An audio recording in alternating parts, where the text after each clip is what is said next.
Welcome back to the channel, my friends. I'm going to do a deep dive into Lake Guntersville, stage number 4. We got the W, we got the win. Couldn't have gone any better. It really couldn't have. And I'm just sort of going back and sort of where I was, my mindset was. Going into this event, I sort of course you guys know me. I love to fish out offshore. I wanted to fish out offshore in this event, but I sort of thought, like for me, it came to a point where I was like, all right, I'm going to do that, but I didn't know exactly what was going to transpire. I didn't know Lake Guntersville. I've actually never fished a national tournament on Lake Guntersville. I think the only tournament I've ever fished down there was a tournament. I fished a men's championship or regional, believe it or not, when I was like 16 or 17 years old. It was the only tournament I ever fished there, and it was in the fall. So not a lot of history down there. If I went down there and fished some frog, like, you know, just frog in time of year and caught some bass, but really just a completely different mindset, you know. Number one, it's a big lake. Number one, it's got a lot of bass in it, and in addition to that, it has a lot of grass. Huge shout out to Guntersville and that lake, because I feel like they've done it right. And what I mean by that is Tennessee River gets dropped. It's the best Tennessee River bass lake, and it's arguably one of the best top 5 bass lakes in the country right now. Not necessarily for your 7, 8, 9, 10 pounders, but for 4 to 6.5 pounders, it's about as good as it gets. That being said, there is something with that lake that it ultimately has a lot of grass, and it does not get dropped. What I mean by winter pool, summer pool, okay? Winter pool and summer pool are very close together. It only drops about 2 feet, where on Chickamauga, it's like 6 or 7 feet. Kentucky Lake, 6 or 7 feet. Pickwick, 6 or 7 feet.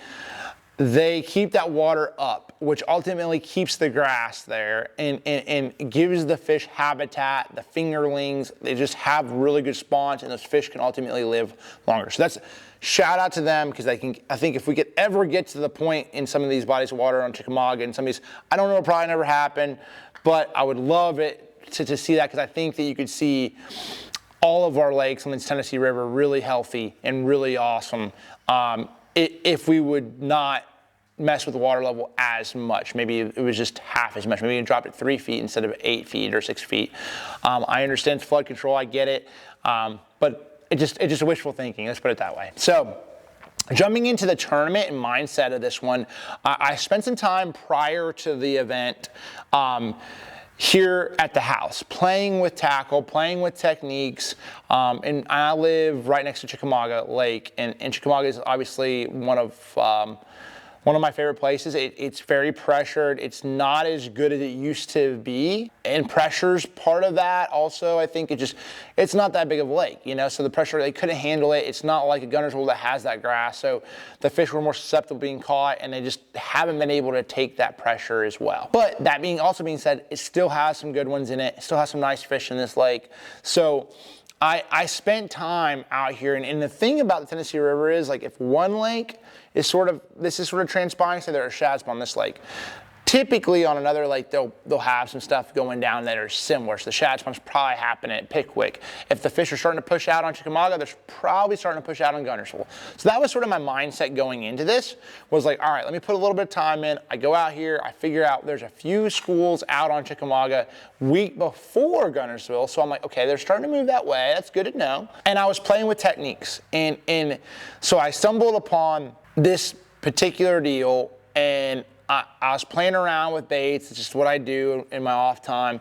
And this one was really special. But before I jump into that real quick here, though, I want to shout out Magellan Outdoors and Academy. We have a collection with Magellan Outdoors together of all the gear that I was utilizing. So this is a gear setup. I had my Signature Series gloves right here. This is a storm pattern.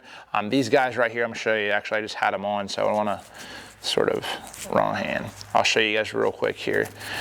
I don't know if you guys are fishermen that you wear gloves, but it has my logo right here. In addition to that, it has this pad, these little sticky pads. Actually, Hunter Schrock helped me design this. He sort of had mindset. We were talking about some stuff.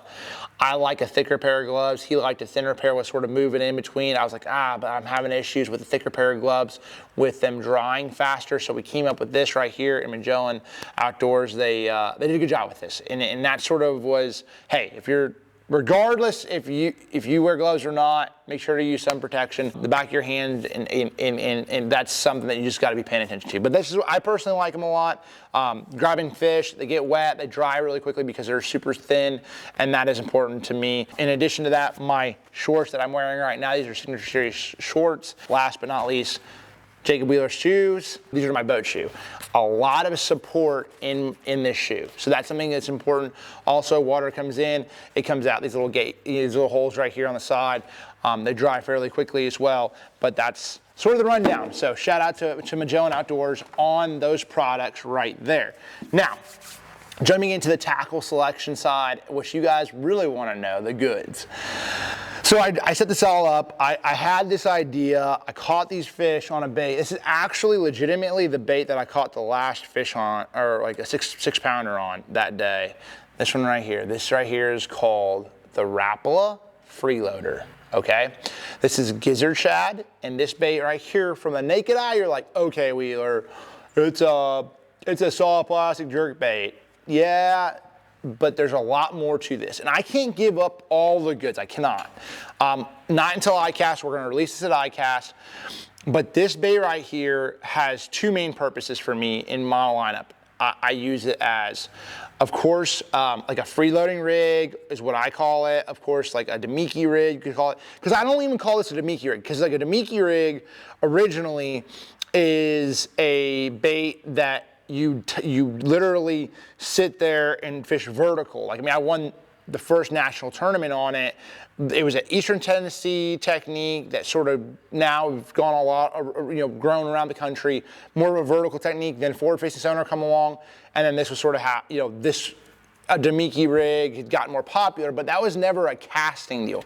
That was a straight vertical, drop it down there, catch a bass, Demiki rig fishing, or moping like Gussie and some of the guys have done. That's not the same. They would just sit there and keep that bait above them. That's, in my mind, moping and Demiki rigging are the same technique. Now, moping, from my understanding, moping had come along a little earlier. I don't know if that's true, but there's a lot of people. But anyway, so this is unique to that because you're casting and actually imparting action into it, and the jig head that you select has to work with that. It has a certain action. And that's why I'm saying I'm not exactly, I call it freeloading, I call it the shake and bake. Newell calls it the shake and bake, and that's sort of what it is, the shake and bake. So we're gonna return, this term is the shake and bake with a freeloader. And so what I was utilizing is I was using a hybrid, VMC hybrid swim bait jig. This is a swim bait jig head, 60-degree line tie, has a screw lock hook on it, 3/16 all the way up to a 3/8. I would have a quarter, a 3/16, a 5/16, and a 3/8, all rigged up, tied up, ready to roll. And depending on what depth zone I was fishing was really the key. And then also how much wind I was getting where I could make the cast and whatnot. So that was a big deal as well. And the whole key with this particular bait right here is the body, okay? If you see this body right here, it has a lot more depth than a lot of soft, like jerkbait style baits. This is not a fluke body, let's put it that way. You could say, again, it's hard to be innovative all the time. It's narrow, it has flat sides, it has some things that make this bait do what it does. And so the whole reason that this bait really, I feel like, caught so many bass last week, and I'm gonna show you this picture real quick here. Right there is why. So those are threadfin, that's a threadfin shad, and that is a freeloader right next to the threadfin. That threadfin was about 4 inches long, and that freeloader is 4 1/4. There is something with the depth and profile of this bait that generated big bites, but also generated a lot of bites. And that was really the key in just like showing the fish something different. I mean, I would have, to be honest with you, I would have never thought, and I'm gonna be honest with you on that one, like I would have never thought that I would have caught all of my bass, except for one bass throughout the entire week, catching 20+ pounds every single day, and having 29 pounds and 25 pounds the last 2 days on this bait right here, on this technique right here.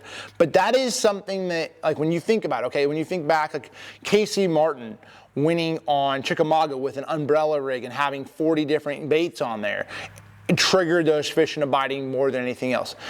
There's things that these fish it just proves to show you that something different, just something a little bit more subtle, just something a little bit different than what they personally see. From going from a boot tail to a straight tail with a little bit of a unique action meant the difference of having an okay tournament to winning the tournament. And of course, there was a lot now as well. There was a lot to that, finding locations. I utilized forward-facing sonar in this one right here, but it wasn't really the main player. Okay, what I mean by that is, so I would get behind my graph and behind my graphs, and I would idle, and I would find groups of fish and schools of fish. I could catch a lot of fish that I caught in this tournament just casting at the dot that I waypointed, that I found with my side imaging and whatnot. The only thing that I utilized really forward-facing sonar with was more so making sure my cast was accurate. And the fish did move a little bit with the current, the lack of current. So that was sort of making sure that I would make a cast out there, and then I would just I was seeing very few of the fish actually eat my bait. I was just making sure my bait was in the right cast, okay? So don't take this as just a forward-facing sonar technique. This is definitely not that. This is a bait that I can cast out there and impart action in and get bites, whether I have electronics or I don't. This is just a new way of looking at a swim bait. So that was sort of the mindset. The two colors that I utilized, one was green shad. This guy right here is called green shad.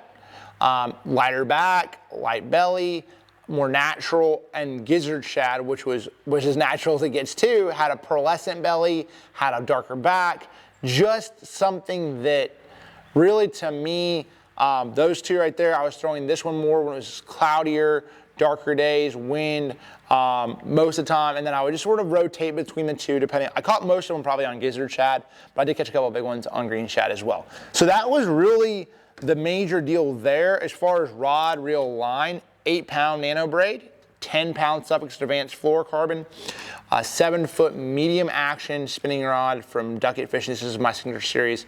And then that fast action tip was really, really key. Fast action tip, backbone, that was really the key. Setup is everything. Setup in my mind is everything. The bait is everything. The system is everything. And then last but not least, the reel. That drag is smooth as butter. And giving you guys a quick tip here, that 2500 Vanford is money in the bank. But that's what I personally use. The 3000 has a little bit more of a sticky drag. That 2500 is premium. It's really, really good. So that was the rundown. That is what I've caught a lot of my bass on. I am going to give you guys a really in-depth video that will drop later on. When the bait comes out though, I'll give you all the goods. Like, I'm holding a couple things back. I can't tell you right now because it's not out yet. And I want to tell you, I want to show you guys, I really do, but I'm like, there's one thing, but I can't tell you. So thank you guys so much for following along this video. Thank you all for supporting this channel. It truly does mean a lot. It does. And that's why I do this. Like, you'll see in the tournament videos, I kept my bait, my back turned to the camera as I'm popping my bait out, and people are jumping to this conclusion like, Wheeler's got some bait, some other non-sponsored bait. No, you're gonna see all of them have that bait right there in their mouth. You're gonna be like, oh. It's funny because it blew up and they're like, man, he's got some secret. And it's unique. But it's so crazy how something so just similar but different, something subtly different can make a big difference. So thank you all so much for following along. We will see you on the next video.